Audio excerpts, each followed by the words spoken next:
everybody, children and women are benefiting.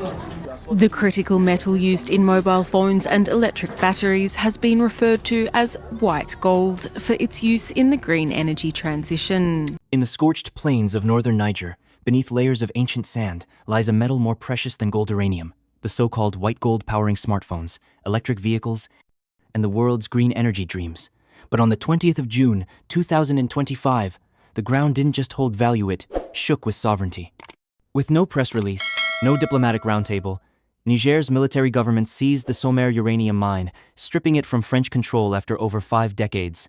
No apologies, no negotiations. Just a clean, final break. Why now? And what does this moment mean not just for France, but for every nation still tied to colonial-era contracts? Stay with us, subscribe, and share this story, because what just happened in Niger could rewrite the rules for an entire continent. Arlit, northern Niger, a land baked by the desert sun, where silence stretches for miles and dust coats the bones of history. Beneath this quiet lies Somair, one of the richest uranium deposits on Earth. Since 1971, it's been under the grip of Urano, a French nuclear giant. They own 63%, yet control over 86% of production, a deal written in ink, but soaked in inequality. For over 50 years, uranium from Niger has powered French cities, lit up metros in Paris, and kept European industries humming. But just a few kilometers from the mine, entire villages still go dark at sunset. No lights, no running water, no justice. Children in Niger walk past glowing radioactive waste dumps to attend schools with no electricity. Hospitals run out of power mid-surgery. Meanwhile, the very substance that could transform their future is shipped away day after day, year after year. This is not just economic imbalance. It is a colonial script on repeat, dressed up in modern contracts and polite boardroom language. Partnership, they called it. But how can you partner with someone when one side holds the power and the other holds only the dirt? And now, with one bold act, Niger has torn that script in half. But ask yourself this: if Niger was exploited in broad daylight for half a century, how many other nations are still trapped in the shadows? On the 23rd of June, 2025, in Niamey's presidential hall, the message was delivered without hesitation. Niger's transitional military government didn't just nationalize a mine, they fired the opening shot in a long-delayed reckoning. This is no longer business, this is sovereignty, the spokesman declared. They called it exploitation in disguise contracts, masked as development, profit cloaked as partnership. With one stroke, they cut the cord. We are not your resource vault anymore. This wasn't just policy, it was a rejection of the system that normalized dependence. But now, the world watches in silence. Will others dare to speak with the same clarity? Within hours of the announcement, Paris called the move reckless, and Western media labeled it populist defiance. But on the ground in Niamey, it was a different story. Streets filled with song and celebration. From Arlit to Zinder, people waved flags, chanting, "This land is ours again." Across the Sahel, hashtags like "Number Next to Rise" exploded. Who's next? They asked, not with fear, but with fire. To the West, it was provocation. To Nigerians, it was long overdue dignity. So here's the real tension now. Is this a moment of rebellion or the birth of a new regional reality? Seizing Somair was never just about uranium. It was about breaking the spell of a single resource economy. In a press briefing on the 25th of June, 2025, Niger's Ministry of Mines declared a strategic shift. We will not trade one chain for another. The message was, clear uranium built the cage, but it won't define the key. Now, Niger is looking deeper into its soil, copper in the Dungas Basin, lithium in the Ayer Mountains, and untapped gold belts stretching toward the Malian frontier. Diversification is no longer a slogan, it's state policy. New geological surveys are underway, and talks with Pan-African investors signal a pivot, from extractive contracts to resource sovereignty. This isn't just about mining, it's about mindset. A country once known only for what it exported is now beginning to shape what it keeps. So the question returns, stronger than ever. Can Niger transform what once drained it into what finally sustains it? By the final week of June 2025, the streets of Niamey no longer echoed just with chants of souveraineté. They pulsed with a deeper conviction. Niger will no longer be a country that only digs. It will become a country that owns. And ownership means more than seizing uranium. It means reimagining what lies beneath Niger's soil not as a curse of extraction, but as a platform for reinvention. In the heat-scorched region of Agadez, a new chapter was written when the state approved a national license for SA Mining and Resources, a local company, to extract 2,700 tons of copper per year. This wasn't just a permit, it was a signal. Copper, long overlooked in Niger's mining narrative, is the artery of electrification. From solar panels to transmission grids, electric vehicles to smart cities, no transition to clean energy can happen without it.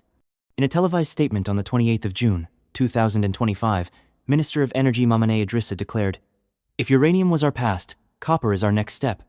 Not to export our power, but to build it."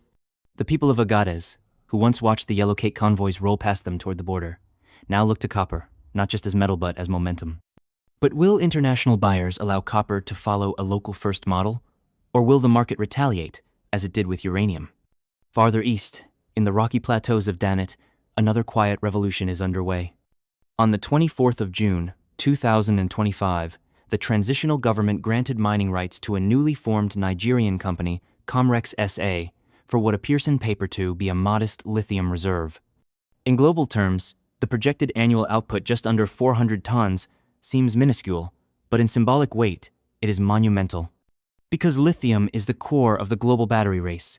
China controls it, the US wants it. And now, for the first time, Niger is in the gamino as a supplier under someone else's terms, but as a self-defined player. Comrex SA's team, composed of local engineers trained in Morocco and Kenya, has already begun preliminary processing.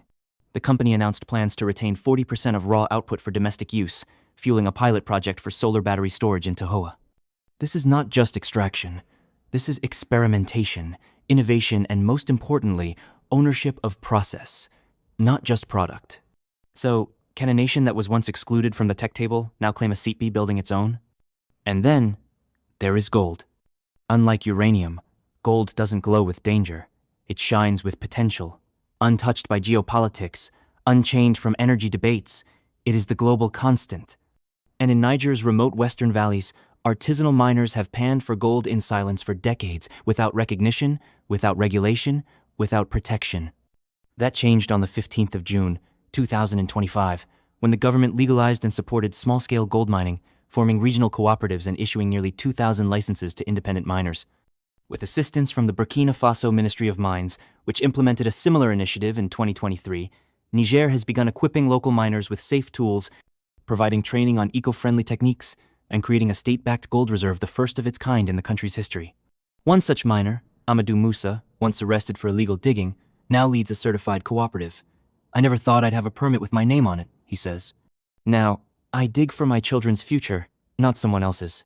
Here, gold is not the beginning of new dependence, it is the end of invisibility. But can Niger scale this model before global gold speculators move in? Together, copper, lithium, and gold aren't just new exports, they are new foundations for a national awakening. But the real revolution isn't in the rocks, it's in the roles people now play. Because Niger's people have spent generations as laborers digging, hauling, breaking and watching wealth flow elsewhere. Now, the state is attempting to shift the framework from labor to equity, from extraction to participation. New laws drafted on the 22nd of June, 2025 stipulate minimum 35% local ownership in all mining ventures moving forward. Women's cooperatives have received microgrants to explore surface gold. And educational programs are being rolled out in Niamey and Maradi to train the next generation of geologists and mineral economists. This is a phase change, not just new minerals, but a new mentality. But the question remains, can policy move faster than pressure? Can these reforms stand firm under the weight of old powers, market fluctuations, and internal corruption? For decades, Niger's deserts were only seen as dry, forgotten expanses, but now they speak. Not with the voice of desperation, but with the clarity of direction. The story of uranium is no longer a curse, it is a compass. And that compass now points toward copper wires, lithium cores, and gold reserves held not by outsiders, but by the hands that dug them. The earth hasn't changed, but the story being told about it has. And in this story, Niger is not just reclaiming wealth, it is redefining what wealth means.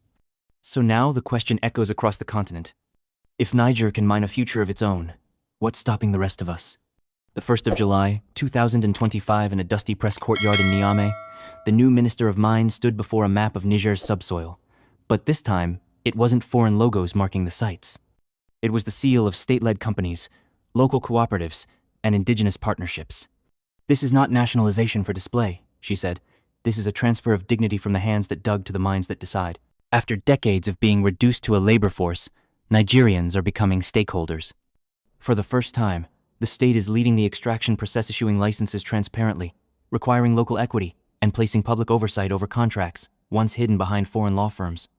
The creation of Société Nationale des Ressources du Niger, SNRN, in late June marks a turning point. This new state-owned company is mandated to co-manage all strategic mineral sites, ensuring that no resource leaves the country without national consent. In Maradi, former mine workers now sit on planning boards. In Tahoa, cooperatives vote on revenue use. The symbolism is powerful, but the structure is even more radical. Resource control is no longer about shovels, it's about signatures, ownership shares, and voice. This isn't just economic policy.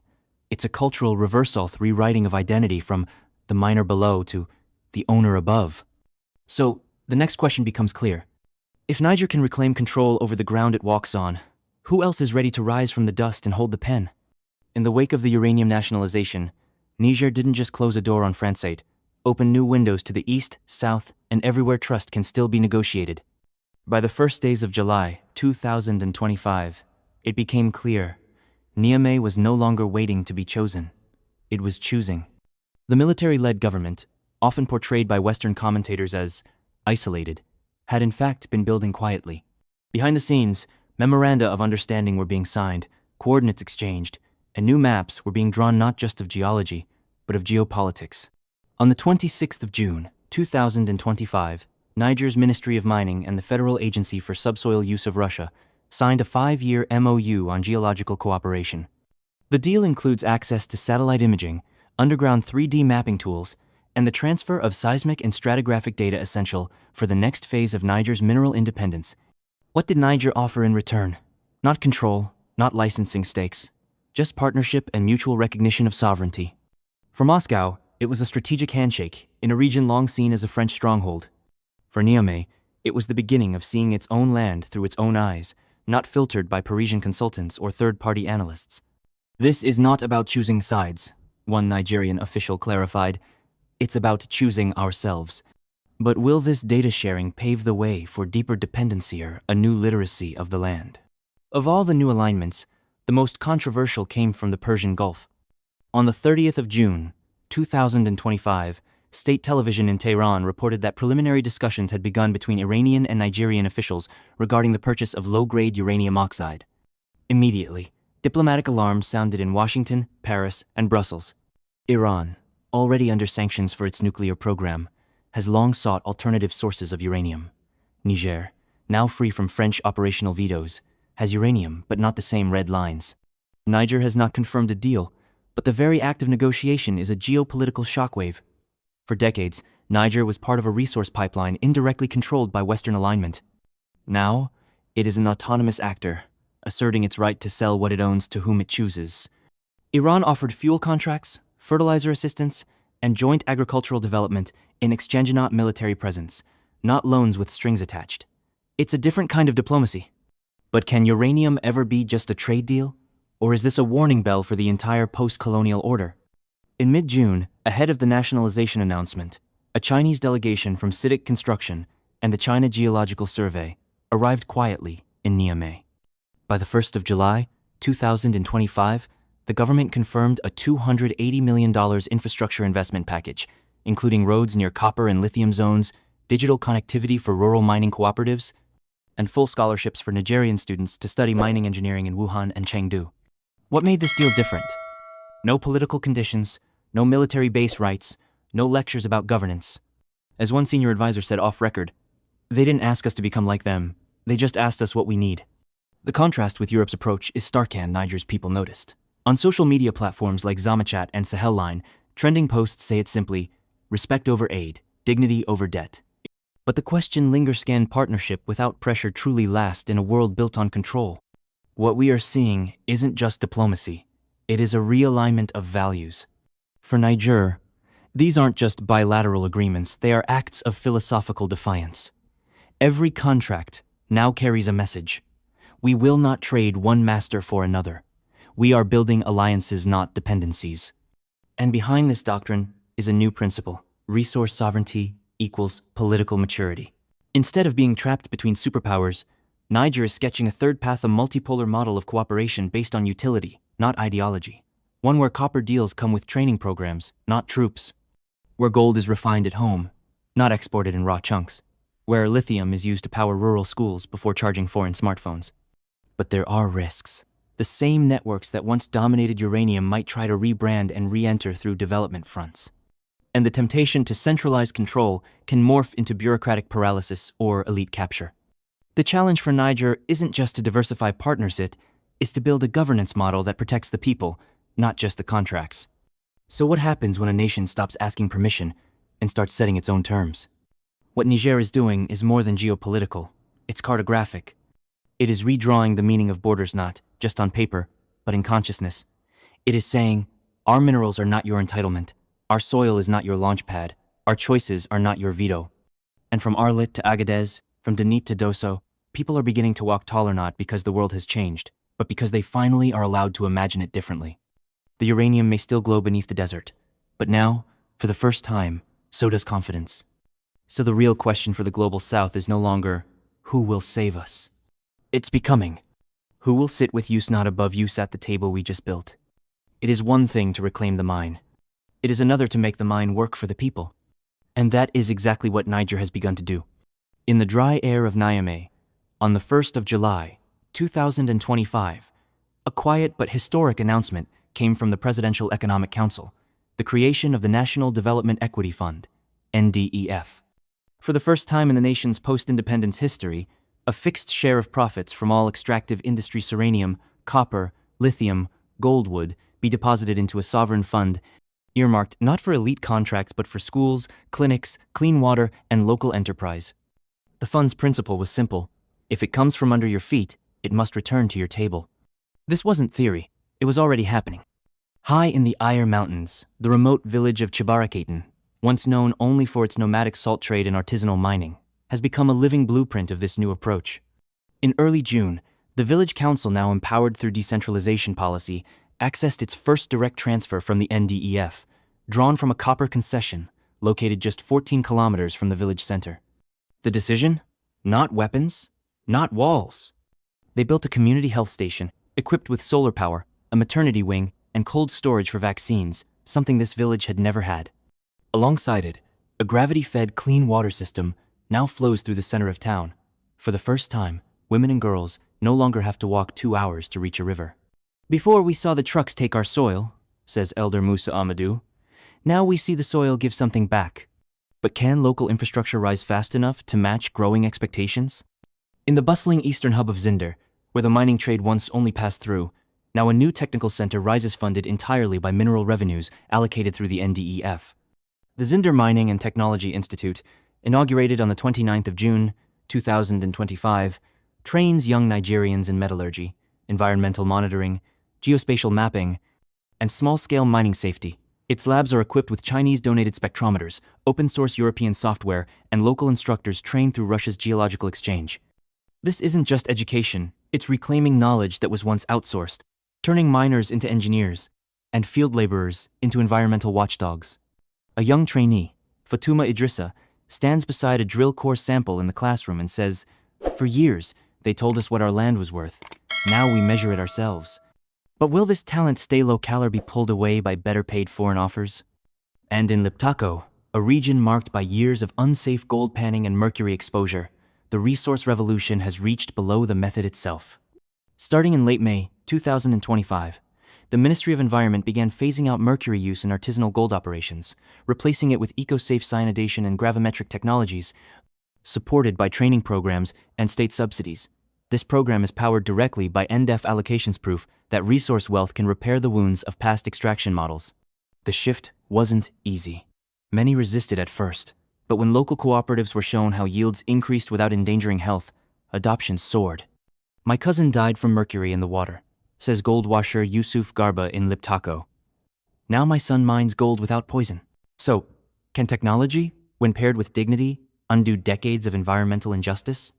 All of this is possible because of a second pillar of the reform, local sovereignty. Under laws passed on the 12th of June, 2025, Communities situated near mineral-rich zones are now entitled to representation in mine oversight committees, given voting power on how NDEF funds are spent locally, and permitted to block operations that fail environmental or ethical compliance. This reverses a century-long pattern where decisions about Nigerian soil were made in foreign boardrooms or in quiet ministries far from the mine itself. Today, in villages like Chirozerine, women's collectives vote on solar grid priorities. In Gore, youth councils help audit gold revenue disbursement. In Tilaberi, Fulani and Tuareg leaders now co-sign environmental waivers before new drilling begins. Participation is no longer symbolistic, it's structural. But with local power comes local tension. How will disputes over resource allocation be resolved without falling into patronage or regional favoritism? The true power of the NDEF model is not just in roads or clinics. It lies in how it changes the rhythm of national imagination. For decades, Niger was defined in three ways: poor, dry, and dependent. Now, it is telling a new story, one where wealth is not what's extracted, but what's reinvested. One where resources are not handed out like aid, but channeled like lifeblood, measured, monitored, and returned to the very communities from which they came. This is not a perfect system. Corruption risks remain. Institutional capacity is being built on the run. Global markets are volatile, and internal coordination is a daily challenge. But for the first time, development in Niger is not an imported dream, it's an internal commitment. One that can be scaled, one that can be copied, one that dares to ask, what if the curse of resources was never the resource itself? But who wrote the rules around it? In a world where minerals spark war, where contracts often serve the few, and where development is too often delayed by diplomacy, Niger is moving differently. It is turning dust into infrastructure, mines into schools, metal into memory of what it feels like to be seen, not just used. And as this story continues to unfold across the Sahel, across Africa, and across every nation asking how to build without begging, one question remains at the center. If Niger can turn extraction into equity, what excuse does the rest of the world have not to follow? July 2025. As the echoes of celebration fade, reality sets in. Niger's path forward is bold, but not without risk. The sudden break from foreign control has exposed old wounds. Decades of underinvestment in technical education, weak institutions, and fragile oversight frameworks. Corruption lurks where resources concentrate. And while the National Development Equity Fund promises transparency, will local committees resist political capture? Will contracts remain public when the cameras are gone? To answer, the government has launched an urgent wave of civil servant retraining, sending over 500 local administrators into accelerated programs on procurement law, environmental compliance, and digital budgeting. Civil society groups from Tahua to Maradi are being funded to monitor mining impacts, creating a culture of participatory vigilance. At the heart of it is a radical pilot, redefining extraction as regeneration. In 3 districts, Niger is testing a full-cycle model, where no mine operates unless it also funds ecosystem repair, youth training, and energy for nearby villages. It's not just about stopping exploitation, it's about rewriting its purpose. So now the pressure shifts not to foreign companies, but to Nigerian institutions themselves. Can a country that was once mined hollow now mine its own strength? The 4th of July, 2025. From the soil once stripped bare, a nation is rising. Niger didn't just reclaim its resources, it began to redefine what wealth truly means. No longer measured by export graphs, but by clinics with electricity, clean water flowing through villages, schools filled with possibility. The laws have changed. A new generation is learning to oversee, to protect, to own not just minerals, but the narrative itself. Because yes, the wealth may lie beneath the ground, but Niger's future must be built above it. And now, a question echoes across the global south. Will others dare to follow Niger's lead? Has the impossible quietly begun to become inevitable? Save this video, share it, drop your thoughts below.